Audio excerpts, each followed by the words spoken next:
Welcome back to Criticlysm, ladies and gents, where we spotlight indie films and home releases as well as spotlight other critics you might be missing. I'm Matt Rowe, as you know, and if you like what we do here, thumbs up, subscription bell, and stick around to the end because I'll be reading and responding to recent comments. I've got several pieces coming out soon, but they haven't been published yet, so keep your eye open for some Blu-ray reviews, some short film reviews, and some anime articles. It'll be fun. So instead of me, this episode will focus on other people, so let's take a look at some video essayists making waves. First off, let's scoot over to YouTube, where the channel Critical Kid has released a video essay, Top 5 Reasons Why Night of the Living Dead 1990 is better than the original. Acknowledging already that this premise might be an unpopular opinion, Cody does claim to be a fan of both incarnations, and recognizes how each excel in their own ways, breaking down his 5 reasons with surprising efficiency and humorous meta-infused comedy. And while I wouldn't necessarily agree to the letter with all of his points, he does make a strong case either way. The video is also jam-packed with cameos, so if you're a fan of channels like Razorblade and Taste the Frack you'll get a kick out of it regardless if you agree with him or not. I happen to like the original only slightly more than the remake, only because I'm a total George Romero stan, and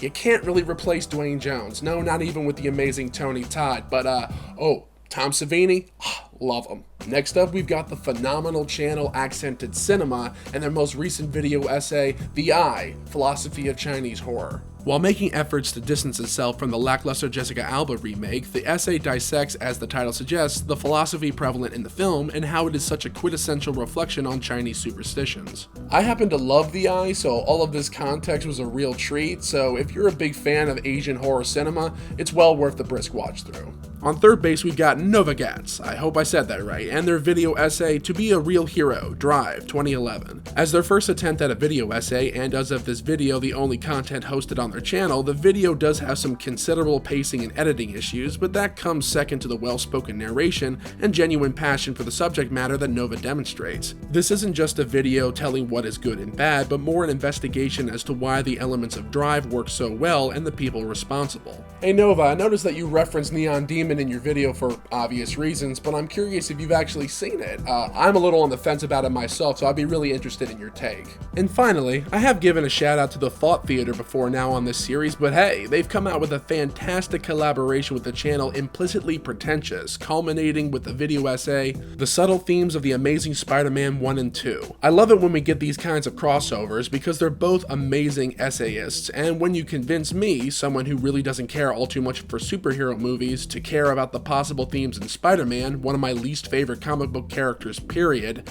you've got something special. Their banter is great, their many points are nuanced and calculated, they always stay accessible to the audience, and they keep the conversation moving. I really wish my voice wasn't so gruff because I would love to collaborate with these guys, I just don't think I would probably sound right next to them. These guys should put out an audiobook, I swear. All these videos and channels are linked beneath me. And as we wrap up, we got a couple of comments from y'all that we'd like to respond. Tyler Durden wrote on our most recent episode of Film Review, never watching Seinfeld renders your entire video and channel null and void. Simply watching a particular sitcom does not validate or void anyone as a legitimate critic, just as I don't think anything less of a reviewer who hasn't watched MST3K or At the Movies with Siskel and Ebert.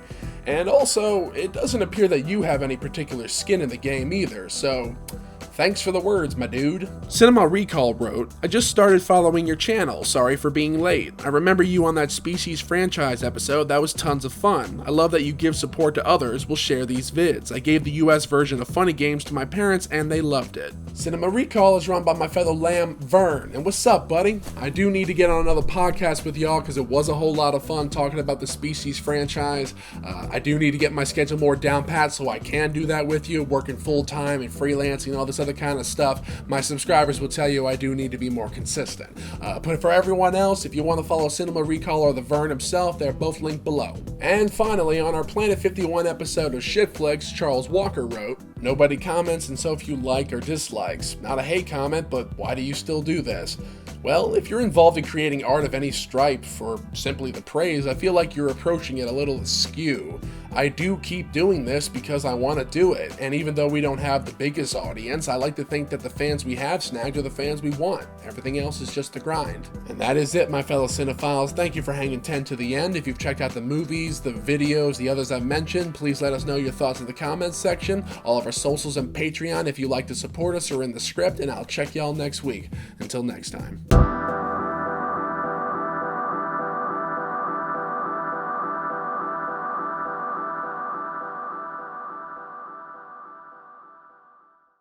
possible by contributions from viewers like you. Thank you.